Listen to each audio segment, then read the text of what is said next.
era serba modern ini, listrik telah menjadi nadi sebuah kehidupan. Kita menyalakannya tanpa harus pikir panjang. Satu klik dan ruangan menjadi terang. Satu tombol dan udara menjadi dingin. Hemat listrik di rumah terdengarnya seperti nasihat sederhana, saran yang hanya berdampak kecil pada sebuah dompet kita.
Namun, siapa sangka, di balik tagihan bulanan itu, ada sebuah mesin raksasa yang terus berputar.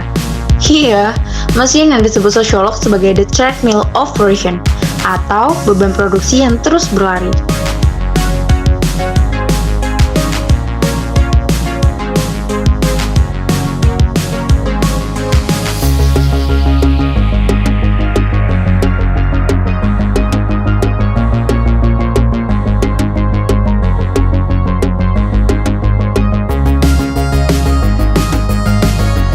Setiap peralatan baru yang kita beli seperti lampu yang kita biarkan menyala, seperti derajat suhu AC yang kita turunkan, semua itu menambahkan tuntutan pada treadmill ini.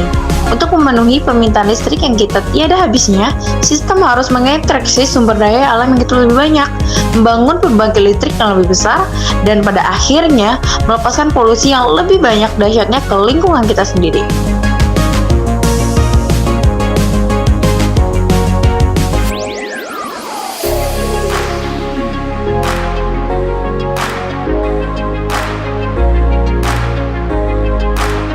Teori mengatakan bahwa dalam sistem ekonomi kita, perusahaan dan negara harus terus-menerus bertumbuh. Mereka didorong untuk memproduksi lebih banyak, menjual lebih banyak, dan kita sebagai konsumen didorong untuk membeli lebih banyak.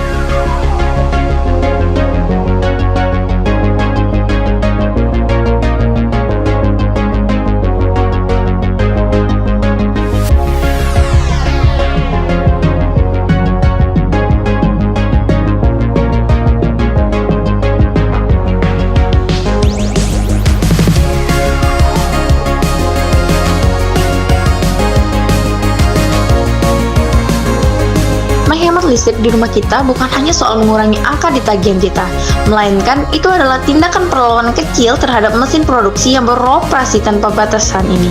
Ini juga adalah pengakuan bahwa kenyamanan kita hari ini tidak boleh dibayar dengan kehancuran lingkungan di masa depan, dan mengganggu generasi masa muda yang akan datang. Dokumenter ini mengajak teman-teman untuk melihat lebih dalam lagi mengapa sih tindakan sekecil mematikan lampu saja bisa memiliki makna sosiologis dan ekologis yang begitu besar, dan bagaimana melalui kesadaran konsumsi energi kita bisa memulai melompat keluar dari the treadmill of production yang menghabiskan sumber daya bumi kita. Kita sayang bumi, of course wajib matikan lampu jika tidak digunakan. Bumi, of course kita tidak boleh menggunakan air berlebihan. Kita sayang bumi, of course jangan gunakan listrik yang berlebihan ya teman-teman. Sayang bumi, of course bijak-bijaklah sebagai Genji dalam penggunaan listrik.